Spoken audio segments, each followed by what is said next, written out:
ನಮಸ್ಕಾರ ಗೆಳೆಯರೆ, ಇಂದು ನಾವು ಮನೆ ಕಟ್ಟುವ ಇಟ್ಟಿಗೆಗಳನ್ನು ಯಾವ ರೀತಿ ತಯಾರಿಸುತ್ತಾರೆ ಎಂದು ತಿಳಿದುಕೊಳ್ಳೋಣ. ಕಾರ್ಮಿಕರು ನೆಂದ ಜೇಡಿಮಣ್ಣನ್ನು ಕನ್ವೇಯರ್ ಬೆಲ್ಟ್ ಮೇಲಕ್ಕೆ ತೆರಳಿಸುತ್ತಾರೆ. ನಂತರ ಮಣ್ಣನ್ನು ಕಲ್ಲುಗಳು, ಹೆಂಟೆಗಳು ಇಲ್ಲದೆ ಶುದ್ಧೀಕರಿಸಿ ಮೃದುಗೊಳಿಸಲಾಗುತ್ತದೆ.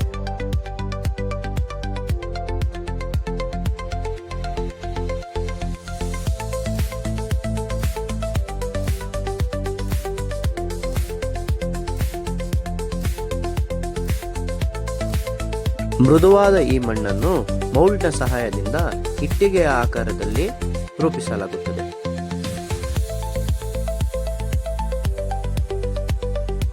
ನೀವೀಗ ನೋಡುತ್ತಿರುವುದು ಮೌಲ್ಡಿಂಗ್ ಮಿಷಿನ್. ಉತ್ತಮ ಮೌಲ್ಡಿಂಗ್ಗಾಗಿ ಕಂಪ್ರೆಸರ್ನ ಸಹಾಯದಿಂದ ಮೃದುವಾದ ಮಣ್ಣನ್ನು ಇನ್ನಷ್ಟು ಒತ್ತಡಕ್ಕೆ ಒಳಪಡಿಸಲಾಗುತ್ತದೆ. ನಂತರ ಒಳಗಿರುವ ಅಚ್ಚೆಯು ಆ ಮಣ್ಣನ್ನು ಇಟ್ಟಿಗೆಯ ಆಕಾರಕ್ಕೆ ಒತ್ತುತ್ತದೆ. ಈ ರೀತಿ ಇಟ್ಟಿಗೆಯ ಆಕಾರದಲ್ಲಿ ಹೊರಬರುವ ಮಣ್ಣನ್ನು ವೈರ್ಗಳ ಸಹಾಯದಿಂದ ಕತ್ತರಿಸಿ ಸಣ್ಣ ಸಣ್ಣ ಇಟ್ಟಿಗೆಗಳಾಗಿ ಮಾಡಲಾಗುತ್ತದೆ. ಆದ್ದರಿಂದಲೇ ಇದಕ್ಕೆ ವೈರ್ ಕಟ್ ಇಟ್ಟಿಗೆಗಳು ಎಂದು ಹೆಸರು.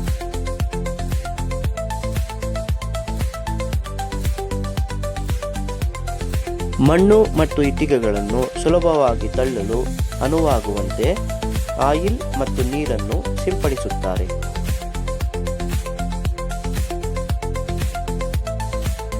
ವಿಡಿಯೋ ಇಷ್ಟ ಆದ್ರೆ ಲೈಕ್ ಮಾಡಿ, ಶೇರ್ ಮಾಡಿ, ಸಬ್ಸ್ಕ್ರೈಬ್ ಮಾಡಿ.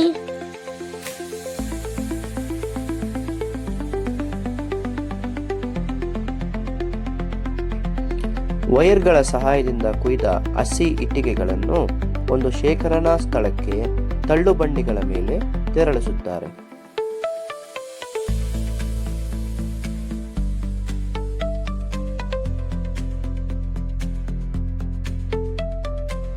ಒಂದು ನಿರ್ದಿಷ್ಟ ಸಮಯದ ನಂತರ ಆ ಇಟ್ಟಿಗೆಗಳನ್ನು ಈ ಗೂಡುಗಳಲ್ಲಿ ಸೇರಿಸಿ ಸುರುಗು ಮತ್ತು ಸೌದೆಯ ಸಹಾಯದಿಂದ ಸುಡುತ್ತಾರೆ.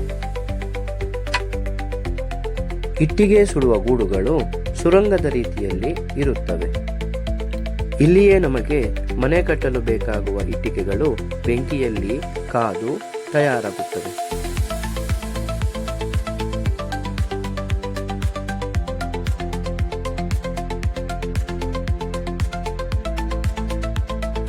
ಸಿಮೆಂಟ್ ಮತ್ತು ಇಟ್ಟಿಗೆಯ ನಡುವಿನ ಉತ್ತಮ ಹಿಡಿತಕ್ಕಾಗಿ ಇಟ್ಟಿಗೆಯ ಮೇಲೆ ಗೆರೆಗಳ ಆಕಾರವನ್ನು ನೀಡಲಾಗಿರುತ್ತದೆ. ಇದು ಕಟ್ಟಡಕ್ಕೆ ಸಿದ್ಧವಿರುವ ಇಟ್ಟಿಗೆ.